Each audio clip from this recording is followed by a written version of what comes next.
You're listening to Puma Podcast. Hi, I'm Bella Perez Rubio, Puma Podcast for Teka Teka News. In this episode, So when Xi Jinping came to power, I think his conviction has been Mao Zedong made China independent, Deng Xiaoping made China rich, and me, as a paramount leader of China, I am going to make China strong. an analyst who studied with Beijing's diplomats reveals how the ruling Chinese Communist Party views key security issues in the region. So we're seeing that under President Xi, national security has been elevated to such a high priority position that economic development is no longer seen as a paramount goal of the government and of the state. So instead, we're seeing more and more policies by China that one would argue would sacrifice or victimize China's economic development in pursuit of national security. And that's exactly where we are today.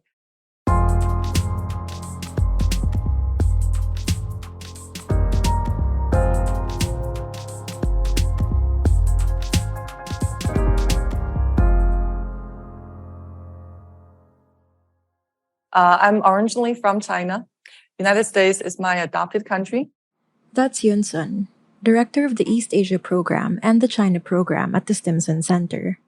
I was trained and educated at the Foreign Affairs College in Beijing, which is an institution affiliated with the Chinese Foreign Ministry.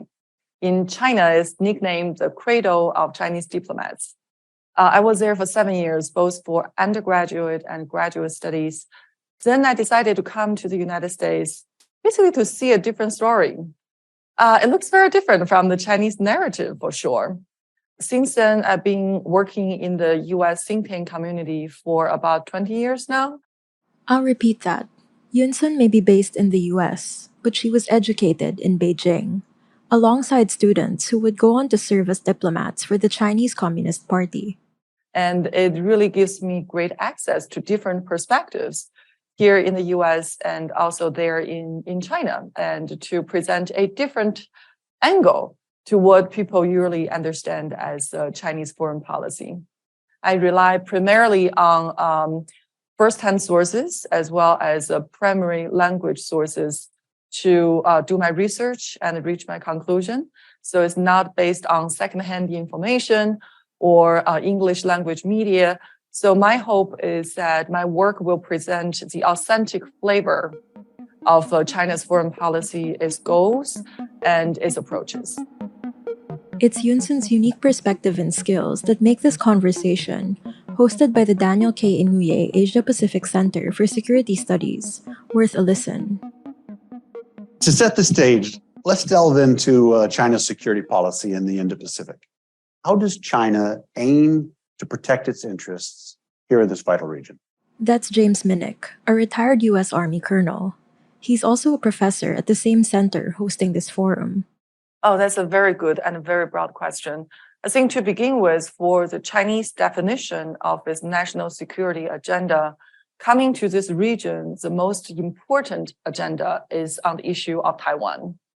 It's about the reunification with Taiwan, which China and the Chinese Communist Party sees as their destiny.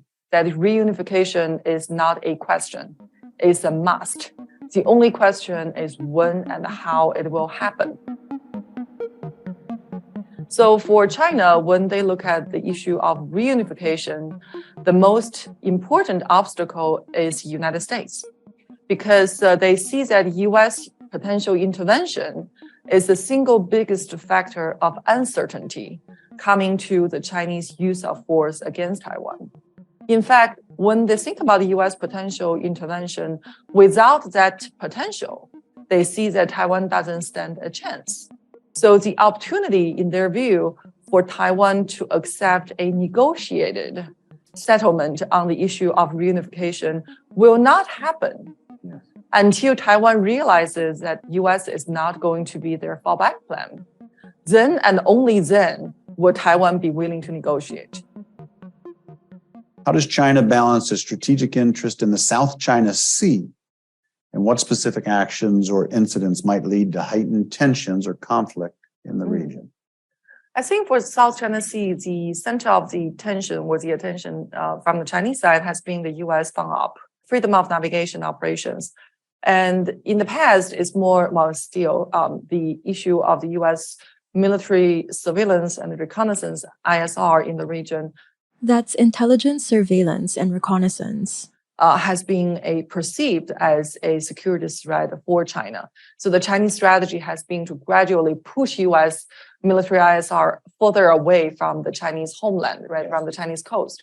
And some would argue that land reclamation, the creation of the artificial islands in the middle of the South China Sea, is one way to either mitigate or reduce the frequency or the tempo of the U.S. Military activities in the region. So at different times, I think the concern about a potential escalation of tension between U.S. and China due to an accident in the South China Sea has been extremely high. Of course, as Filipinos, we know this all too well. We see it play out with alarming frequency in the West Philippine Sea. However, I would say that this particular angle needs to be taken with a caveat as well, because if you look at the potential conflict in the South China Sea, it's not going to, at least in the Chinese view, it's not going to become a full conflict, meaning it will be localized, it will be limited or focused in the South China Sea. Because I think for the Chinese, South China Sea compared to Taiwan, the strategic importance of the Taiwan issue is much higher. So for the South China Sea, potential conflict or accident will be much more limited. But with Taiwan, the Chinese will have no options but to go all in. But the hope is that with the potential to resume the mil-to-mil dialogue, that's military-to-military dialogue, which the US and China agreed to resume at a summit last November 2023. And the crisis management or crisis prevention mechanism and discussion between the two, even if there is such an accident, it would be effectively and timely managed. Well, let's move then to Taiwan and regional stability there. Could you elaborate on China's strategy regarding Taiwan, considering its efforts to prevent growing U.S.-Taiwan relations, maintaining a show of force, and then maybe discuss potential implications for regional stability? Taiwan. I think for Taiwan, when China says that they prefer peaceful unification, they are being honest. Okay. Because if anything that people learn from the war in Ukraine, it is the prohibitive cost of the war, not just the human cost, but also the financial cost, the diplomatic cost, the political cost. So I think when the Chinese say that they do want peaceful reunification, it is a genuine statement. But how could the peaceful unification be created? I think for a very long time, the Chinese have relied on economic integration with the belief that, well, if the economies of the two sides of the Taiwan Strait are so closely interwoven, they are so closely interdependent on each other, then hopefully integration on the social level and on the political level will follow. Well, that has not happened in the recent history, which leads to the question as for what will be the effective strategy for China. Well, there are a lot of questions about how eager Xi Jinping wants reunification with Taiwan.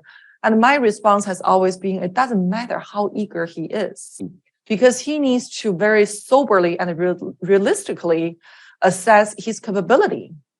That if China does start a military campaign against Taiwan, what the end game will look like, especially given the potential U.S. intervention.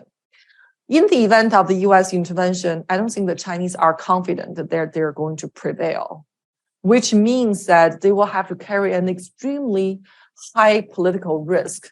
That if China takes military action against Taiwan and they do not succeed, what will happen to the Chinese Communist Party and what will happen to China? So that's a possibility that I bet that Xi Jinping and the Chinese government will not want to entertain. And that was today's episode of Teka Teka News. Again, I'm Bella Perez Rubio. Pidoy Blanco edited this episode. Our executive producer is Jill Caro, and our senior news editor is Veronica Uy. Thanks for listening.